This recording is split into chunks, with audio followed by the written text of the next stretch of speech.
Orville carefully peeled shrimp for Charlotte right in front of me. She smiled sweetly, and with a soft voice, she thanked him.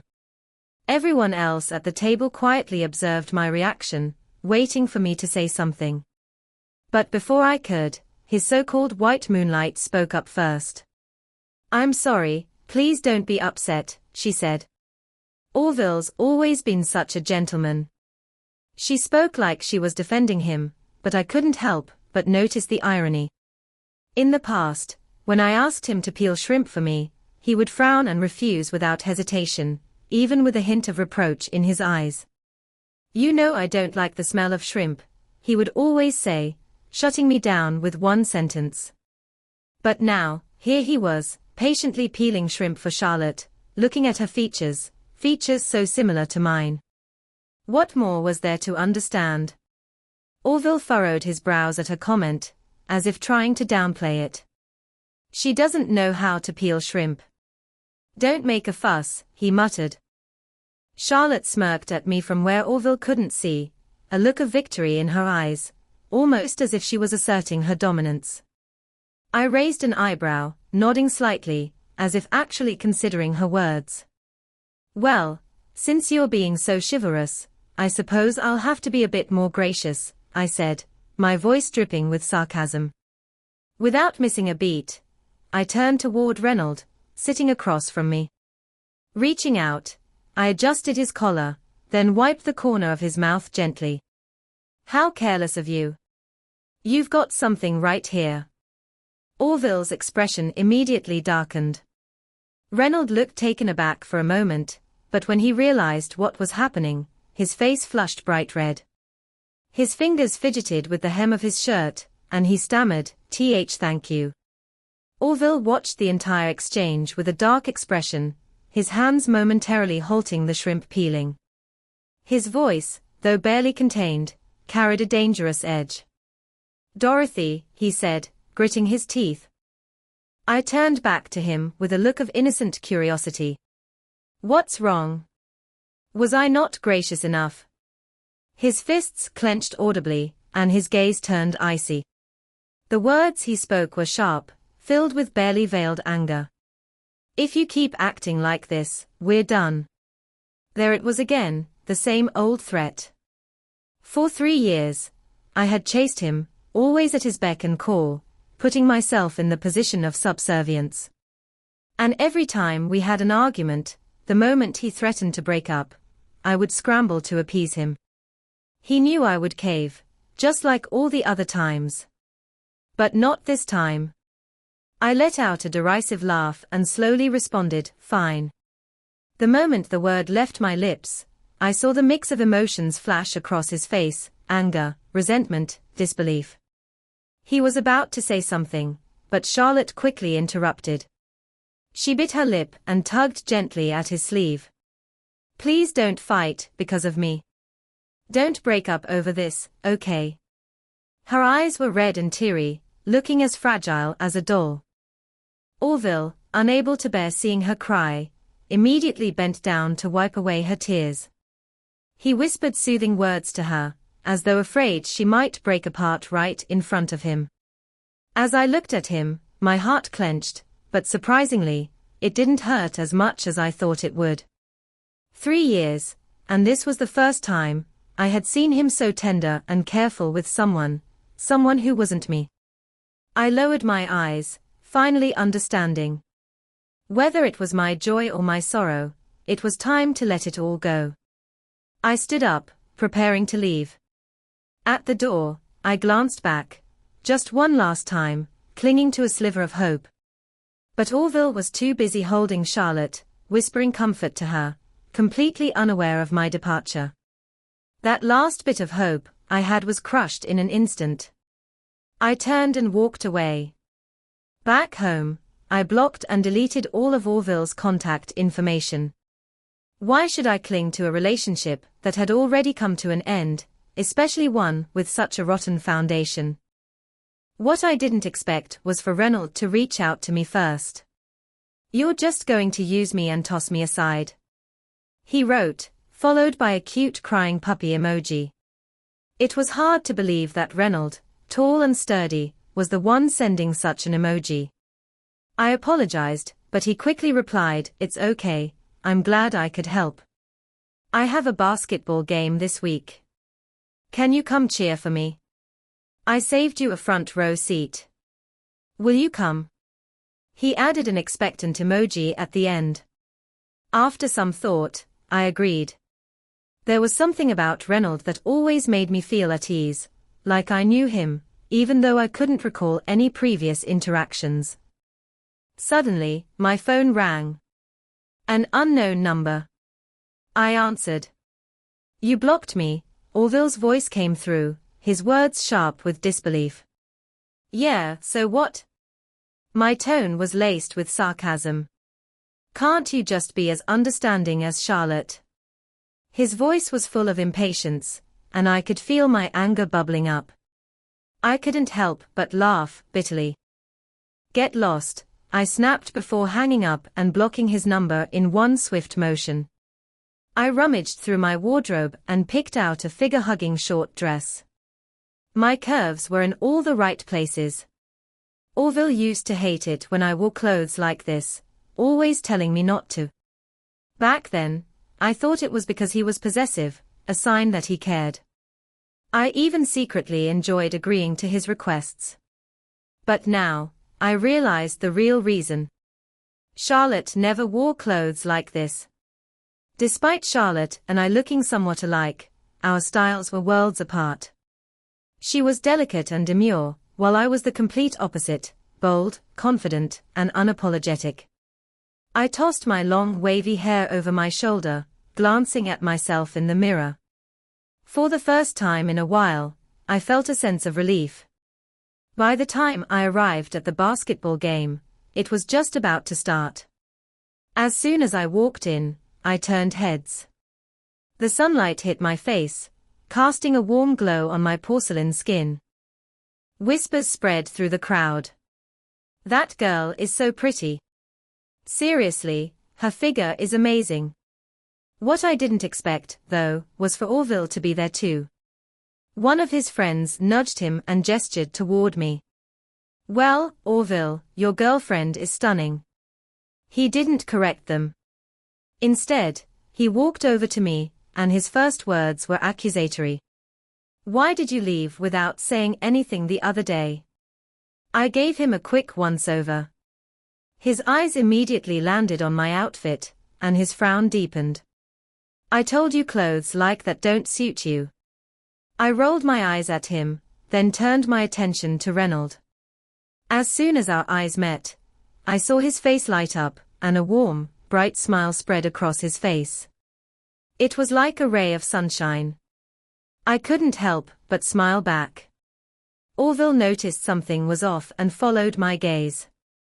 When his eyes landed on Reynold, his expression immediately darkened. "You're here for Reynold?" he asked, a sharp edge to his voice. I shot back without missing a beat. "Are you serious?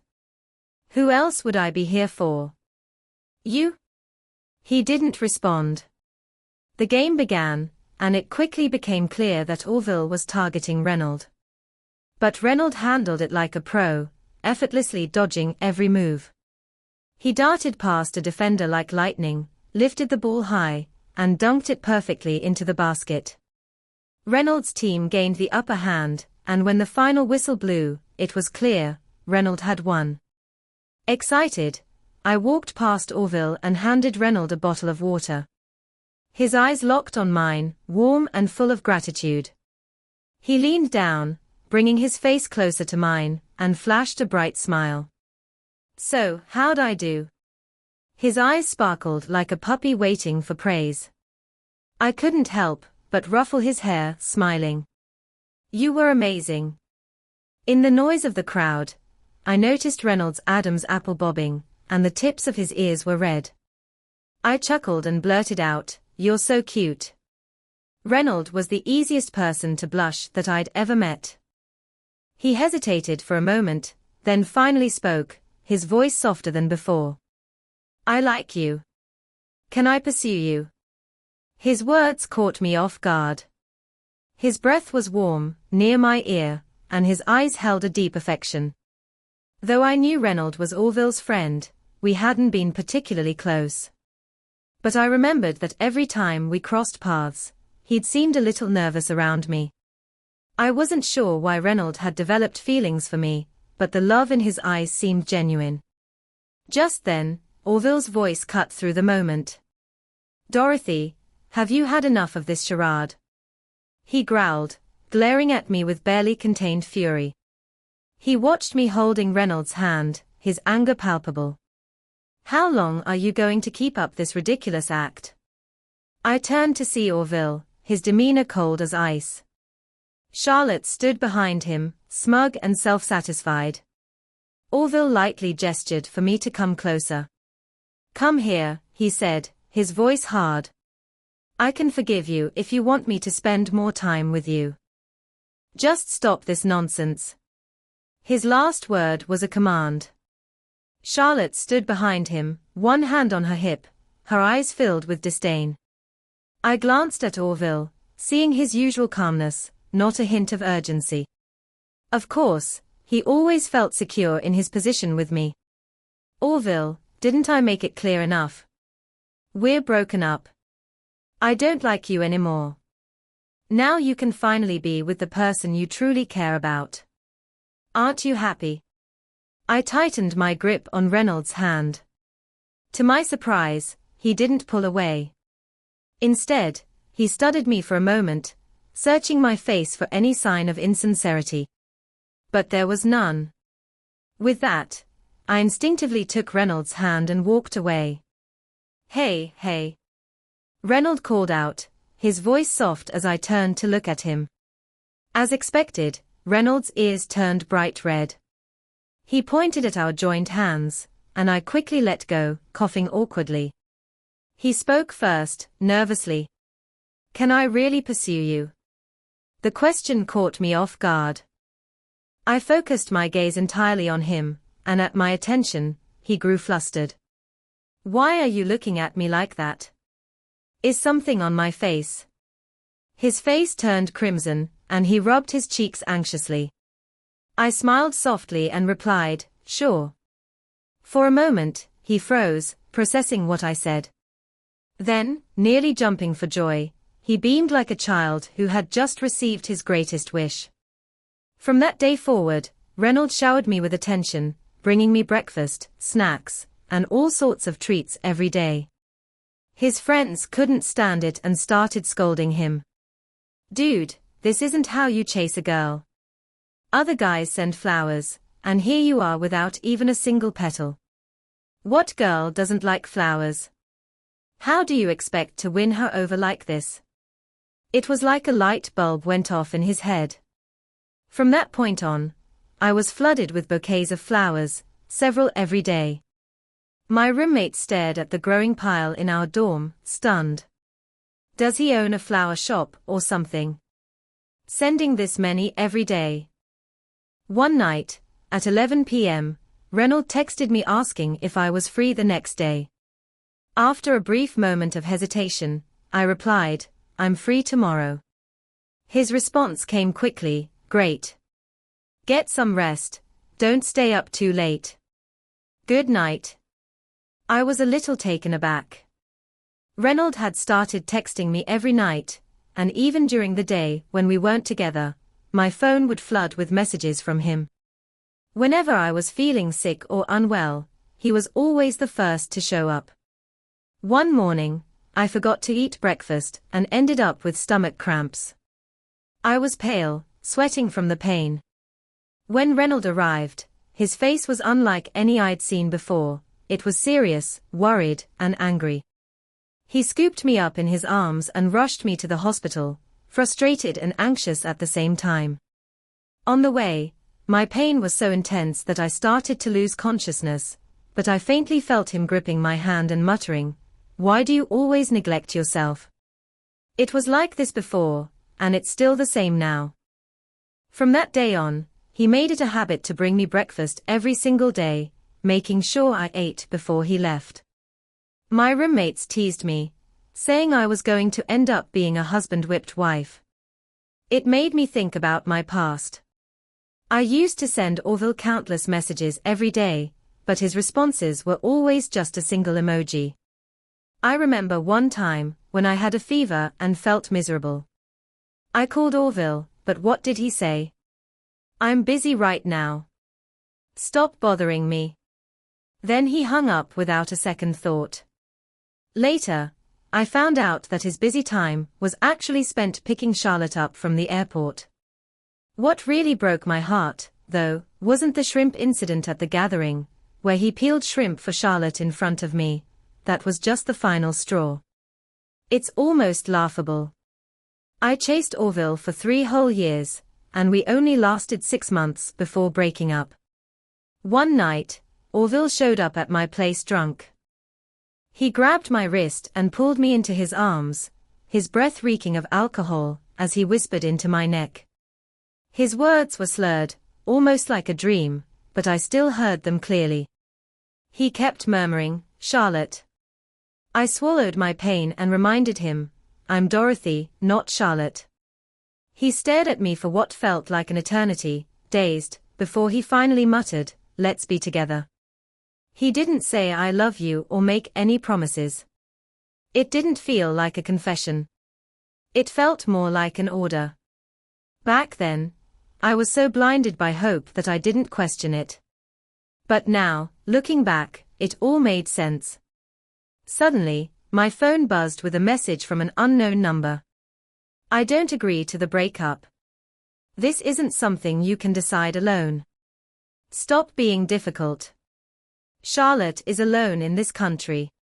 She's an orphan. She needs me. Can't you be more understanding?" Reading it made me feel physically ill. How could I have loved someone like this for so many years? Truly, being in love was a curse. All my thoughts condensed into 2 words, idiot. After sending it, there was a moment of silence on the other end before the reply came, "You weren't like this before." I rolled my eyes and promptly blocked the number. The next morning, early, I saw Reynolds standing like a statue outside my dorm, holding breakfast. He stood there silently, not making a sound, as if he had been there for a while. I hurried downstairs, and as soon as Reynolds saw me, his face lit up with a smile that spread across his features. I took the breakfast from him and asked, "Why didn't you call me to come down?" He scratched his head, looking a little embarrassed. "I thought you might still be asleep. I didn't want to wake you." I couldn't help but laugh. The sunlight filtered through the thin clouds, casting a silvery glow on Reynolds' face. It was almost dazzling to the eyes. "Do you have any plans today?" Reynolds asked tentatively, his tone cautious. "Not really. What about you?" I replied, just as my phone buzzed with a message from my roommate, Holla. The message read, "Holla, are you dumb? He's asking if you have plans, because he wants to ask you out on a date. Do you get it now?" I could almost hear Holla's exasperation in my head. I glanced up at the dorm window, and, to my surprise, saw Holla and my other 3 roommates crowded there, all watching us. I wondered how they overheard our conversation. Just then, I noticed one of Reynolds' friends standing not far away, also observing us. Before Reynolds could say anything, I cleared my throat, my cheeks turning slightly pink. "Let's hang out today," I said, trying to shake off the awkwardness. Reynolds' smile widened. "Sure." It suddenly hit me. I'd never actually been on a date with just him, just the 2 of us. When I was with Orville, there were always 1 or 2 of his sisters around. Later, when the sisters were gone, Charlotte became the person in between us. I had wanted to go to the amusement park with just Orville for a long time, but it never happened. Now, today, that wish was finally coming true. I dragged Reynolds to the amusement park, and as we stood in front of the roller coaster, the screams from the ride echoed in the air. I turned my head slightly to look at Reynolds' profile. He looked back at me with wide, innocent eyes. A mischievous thought crossed my mind. Do you want to try something more exciting? I asked. Before he could answer, I grabbed his hand and pulled him toward the roller coaster. Maybe because he often blushed and acted shy, I thought he might be scared. But after a few rounds, he was perfectly fine, no scream, no sign of fear. In fact, it was me who nearly lost my soul on that ride. Reynold held me up, suppressing his laughter. Next time, I told myself, I definitely won't ride the roller coaster with Reynold. We ended up trying nearly every ride at the amusement park. Smiles seemed sewn onto our faces, and it had been so long since I'd had this much fun. It gave me an unprecedented sense of joy and freedom, and Reynold felt like a little ray of sunshine, spreading happiness everywhere he went. By noon, we randomly picked a restaurant with good reviews online. The waiter handed us the menu, and Reynold ordered.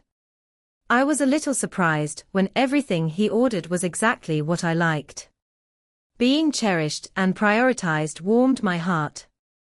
Just then, a familiar voice came from the neighboring table, sweet and delicate, Charlotte. And the Orville she mentioned was obviously him. What a small world. I didn't turn around, pretending not to notice. But Charlotte caught a glimpse of me and walked over, her expression surprised. Dorothy, what are you doing here? Orville followed behind her, his face cold. I could feel his gaze burning into me. I asked, why can't I be here? Did you book this restaurant? Charlotte seemed a bit aggrieved, but she replied, this is a couple's restaurant. She glanced at Reynold, and her words implied something I hadn't noticed when we first walked in.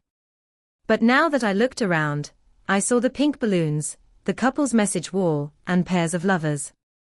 It really was a couple's restaurant. I smiled and wrapped my arm around Reynold. I'm here with my boyfriend. What's wrong? Do you have a problem with that? Reynolds' ears turned red, and I could feel the cold air around Orville intensify. Charlotte muttered something under her breath, clearly annoyed. You just broke up with Orville not long ago, and now you've already found someone new. I'm really envious. As she spoke, I caught a glimpse of the bracelet on Charlotte's wrist. I recognized it immediately. It was the same bracelet I had given to Orville for his birthday last year. To buy that bracelet, I had saved up for months, working multiple jobs every day. I was exhausted, lost a few pounds in the process, but I thought it would be worth it. When Orville received the bracelet, his gaze was complicated, but his words were flat. There's no need for this. Don't buy it next time. I had worked myself to the bone for it, and now it was on someone else's wrist. Even though he didn't like it anymore, the discomfort lingered. I silently shifted my gaze away, deciding to stop paying attention to them. The waiter, sensing the tension, hurried over. Our restaurant is running a promotion. Couples who kiss can receive a small gift for free. Hearing this, Charlotte hooked her arm around Orville's, smiling sweetly as she called his name in a girly voice. I want that gift. Orville frowned, shaking his head. But when he saw me watching with an amused look, his fists clenched. Suddenly, he leaned down and kissed Charlotte on the lips, then looked up to see my reaction. I playfully pretended to gag, holding on to Reynolds' arm. Orville's face immediately darkened, the atmosphere thick with tension. The meal, which had already been awkward, was now completely ruined. I linked arms with Reynold and we walked out of the restaurant, but as we stepped through the door, I heard the unmistakable sound of a plate smashing. Orville's voice, full of rage, followed. I turned slightly, catching sight of him glaring at the wall, his fist clenched in frustration. After finishing our meal at another spot, we somehow bumped into Orville and Charlotte again in the parking garage. This time, I immediately noticed the injury on Orville's hand. What a small world, running into the same people not once, but twice in one day. I couldn't help but sigh. Just as I was about to get into the car, Charlotte suddenly sprinted over and blocked my path. "Do you think this keychain is cute?" she asked, an almost smug gleam in her eyes. Raising an eyebrow, I replied coolly, "It's ugly. Just like you." Reynolds couldn't hold back a chuckle at my words. Charlotte was clearly taken aback, her surprise quickly turning into frustration. Honestly, the keychain was hideous, one of those things that made you question if anyone could really find it appealing. Her face started to redden as Orville, still trying to calm her, looked increasingly impatient. Just as I was about to turn away with Reynolds, Orville grabbed my hand so tightly that I winced in pain. Without warning, Reynolds reacted instantly, landing a punch to Orville's face. Orville hadn't expected Reynolds to strike, especially not in public, and he took the blow. However, he quickly recovered, launching himself back at Reynolds. Before long, they were both bruised and blooded, a fierce battle unfolding right in front of me. I stepped forward, pushing Orville away with all my strength, shielding Reynolds. Orville stumbled back, a look of pure disbelief on his face. "You pushed me for him?" he spat, his voice dripping with contempt. I spread my arms wide, standing protectively in front of Reynolds, the fierce determination clear in my posture. "Why can't I push you for Reynolds? You protect Charlotte, so why can't I do the same for him?" I asked, my voice steady but firm. "Orville, I know you have feelings for Charlotte, and I'm letting you be with her. But why can't you just leave me alone?" I continued, my words cutting through the tension. "I'm not shameless. I'm not going to spend my life chasing after you like a doormat." At my words, Orville faltered, his expression a complicated mix of confusion and anger. He raised his hand as if to grab me again, but I swiftly dodged him, pulling Reynolds along as we left the scene behind us. As the evening drew in, we walked side by side down the quiet street. The streetlights cast a warm, golden glow over everything, and our long shadows stretched out before us. Reynolds, always so considerate, asked about the grievances I'd endured with Orville. I found myself opening up, telling him the truth, no longer burdened by the past. But there was something different in the air now, something I couldn't quite place. Just as I was about to ask him what was going on, Reynolds suddenly wrapped his arms around me from behind. His action caught me off guard, but I didn't resist. He buried his face in my collarbone, and after a moment, I realized his shoulders were shaking. Reynolds was crying. His voice came out muffled against my neck. "How could you let yourself get hurt like that? Do you know how much it hurts me to see you like this?" Hearing him speak like that made my heart ache. I gently reached up and stroked his head, trying to offer him some comfort. To be honest, I was a little stunned. I had never expected a grown man to cry like this in my arms, but it was real, and it softened something inside of me.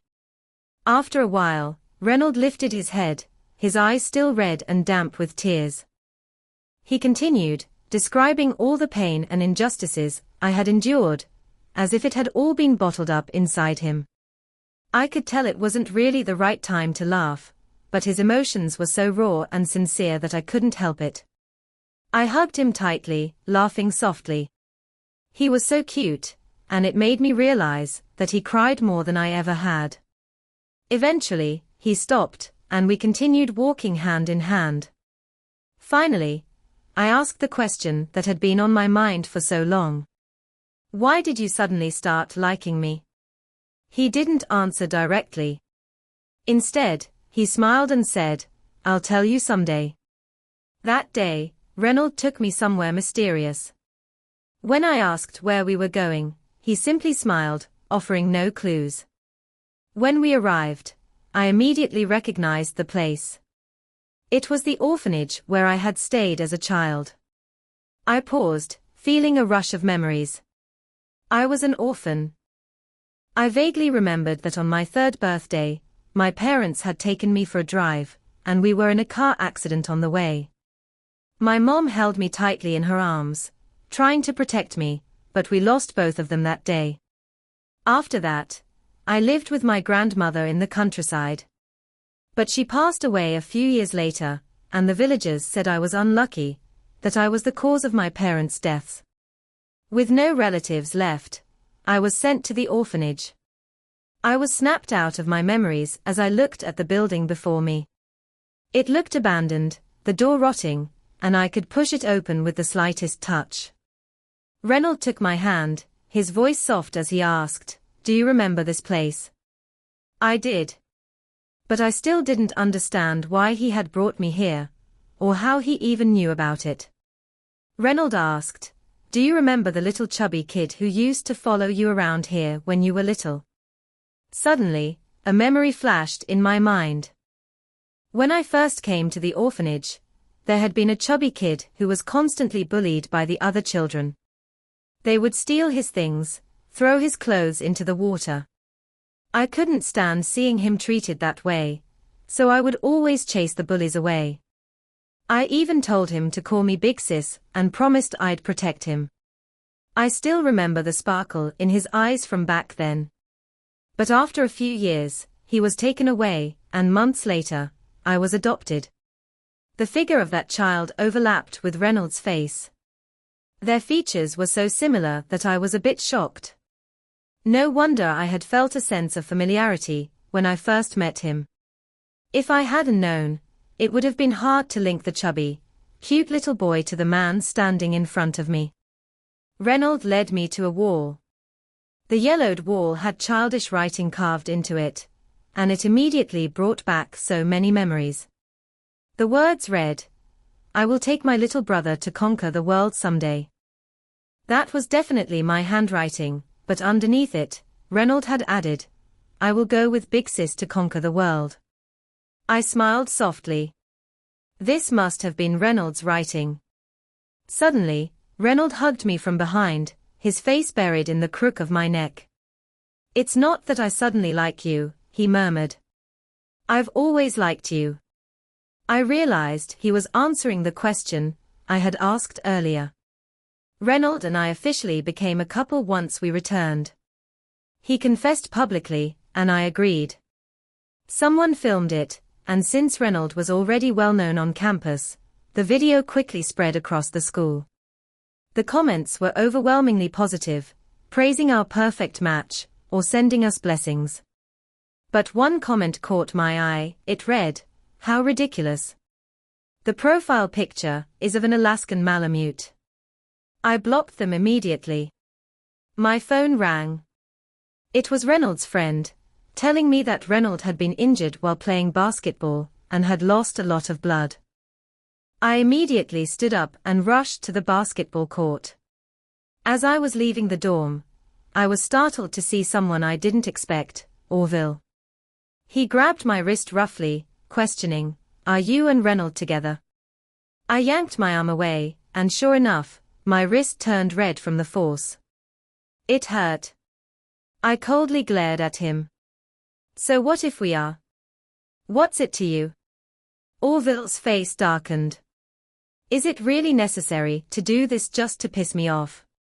I raised an eyebrow, completely unimpressed. "How ridiculous. Are you still angry about me peeling shrimp for Charlotte that day?" "Fine, I won't help her anymore." But before I could finish, he interrupted. Enough."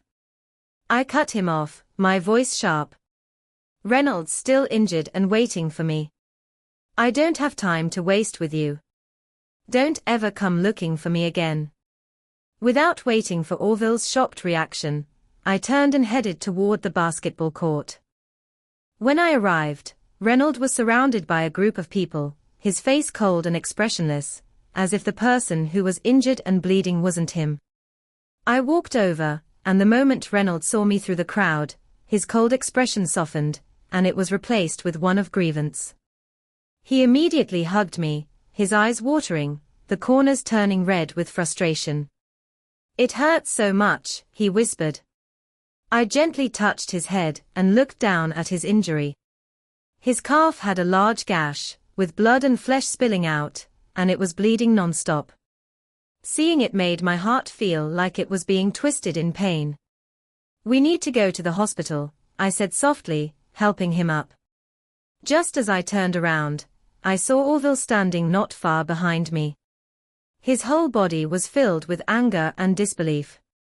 But I ignored him and took Reynold to the hospital. As the doctor bandaged Reynolds' wound, I received a strange text message. "You mean your busy time is spent finding Reynold, right?" It was Orville. I replied, "None of your business," then blocked him. Once Reynolds' wound was bandaged, I patted his head. "How did you end up like this?" Earlier, when I saw his injured calf wrapped in bandages, I felt heartbroken, but after the bandaging, Reynolds just kept staring at my face, smiling foolishly. I sighed, helpless. What am I going to do with my silly boyfriend? After sending Reynolds back to school, I received a message from Charlotte. The last sentence was an invitation to meet at a cafe tomorrow. I didn't need to guess what she wanted. When I entered the cafe, I immediately saw her. She had completely shed the weak demeanor she'd shown in front of Orville and now appeared arrogant and smug. She placed a bracelet in the most obvious spot, and as soon as I sat down, she began to mock me. "You should recognize this bracelet," she said, her voice dripping with venom. "Does it look familiar?" I only mentioned it to Orville, and the next day, he gave it to me. "You really like picking up other people's leftovers, don't you?" I leaned back on the sofa and smiled, my gaze fixed on Charlotte, who had just thrown her coffee at me. In an instant, her arrogant expression twisted with rage. Charlotte's hands trembled as she stood up, fury evident in her every move. "Dorothy, why don't you just die?" she spat. "You broke up with Orville, yet you still try to seduce him every day. I'm telling you, he only loves me." Charlotte glared at me, her eyes full of venom. I wiped the coffee from my face, standing up and grabbing her by the hair. Without hesitation, I slammed her head onto the table, then delivered a sharp slap across her face. Her cheek instantly began to swell. "Ah!" Charlotte screamed like an animal, struggling to break free from my grip. I didn't hesitate. I slapped her again, harder this time. Now, both sides of her face were red and swollen, perfectly symmetrical in their pain. She screamed louder, drawing attention from the staff. Seeing this, I picked up the other cup of coffee from the table and poured it all over her face. Then, grabbing her by the hair again, I slammed her to the ground. She thrashed helplessly beneath me, but I didn't care. Without another word, I turned and left the scene, the sound of her screams echoing in my ears. Back at my dorm, Charlotte bombarded me with a barrage of texts, insults, mockery, and foul language in every line. I raised an eyebrow. It was a far cry from the delicate, weak persona she showed Orville. I couldn't help but wonder what Orville would think if he knew his so-called delicate and kind Charlotte was actually like this behind his back. Since Orville found out I was with Reynolds, he'd been harassing me with messages from different numbers, even standing outside my dorm building, never leaving. Dealing with both of them was becoming unbearable. After some thought, I requested the surveillance footage from the cafe where Charlotte and I met, along with the texts where she insulted me. I sent everything to Orville. I also included Orville's daily harassment to Charlotte, with a simple caption, "Control your ugly man. I'm not interested." After that, Orville stopped bothering me so much, and Charlotte rarely sent me nasty messages anymore. As expected, they had a falling out. Every day, it was just more fighting, heading toward another argument. They were both too exhausted to harass me any longer. Without their constant interference, I felt so much better. Every day, I either teased Reynolds or played with him, it was so much fun. Autumn was beginning to settle in. The evening breeze carried a chill as the day drew to a close. I tucked my jacket tighter around me and started heading back to the dorm. Halfway there, a shadow suddenly appeared beside me, making me jump in surprise. "Dorothy, it's me," Orville said, grabbing my hand tightly. The smell of alcohol hit me like a wave, and I felt a rush of nausea. "I've completely broken up with Charlotte," he mumbled, his voice slurred. I yanked my hand away sharply, holding back my disgust. "What does that have to do with me?" Orville clenched his fists nervously, his voice tinged with a hint of humility. "Dorothy, I was wrong. I'll never do that again. Please, can you give me another chance?" I looked into his eyes, unwavering. "No," I said firmly. "Please, don't come bothering me again. You're really annoying." At those words, Orville's face turned pale. He bit his lip, as if trying to say something, but I interrupted him. "Actually," I said coolly, "you and Charlotte are really well suited. If possible, you should get back together and marry as soon as you can." I added silently, "So you don't end up hurting anyone else." Orville's eyes turned red, a terrifying sight, but I turned to leave. He reached out to stop me, but suddenly, a kick from behind knocked him off balance. He almost fell to the ground. It was Reynold. Seeing him, I couldn't pretend to stay calm anymore. I ran up to Reynold and hugged him tightly, relieved to be in his arms. Turning to Orville without a shred of sympathy, I said coldly, "This is my final warning. Don't come looking for me again, or I'll call the police for stalking and harassment. It's really annoying." Orville stood frozen for a long while before finally walking away. His figure retreated, filled with a sense of desolation. I never saw him again on campus, and the text stopped. I rarely heard anything about Orville and Charlotte either. The last time I thought about them was at a reunion years later, when I overheard some gossip. I heard that after Charlotte and Orville had fully broken up, she hooked up with another wealthy man. But he had a wife, and their affair didn't last long. The wife publicly beat up Charlotte and cut off her hair. The man eventually divorced her, and Charlotte succeeded in climbing up, but their marriage wasn't happy. Not long after, her husband started cheating again. As for Orville, his family went bankrupt, and he dropped out of school. He became an alcoholic and ended up unemployed. Even getting enough to eat became a struggle. I just raised an eyebrow after hearing all of this, barely reacting. Suddenly, Holla patted my shoulder, grinning as she raised her chin toward the door. "Your husband's here to pick you up. It's fine if you left early to play, but why do you have to leave the reunion so early too?" I smiled. What can I say? I'm under strict management. It was snowing outside. As soon as I reached the door, Reynold walked up, draped another coat over my shoulders, and smiled as he gently rubbed my cold, red nose. Taking my hand, he said softly, "Let's go home."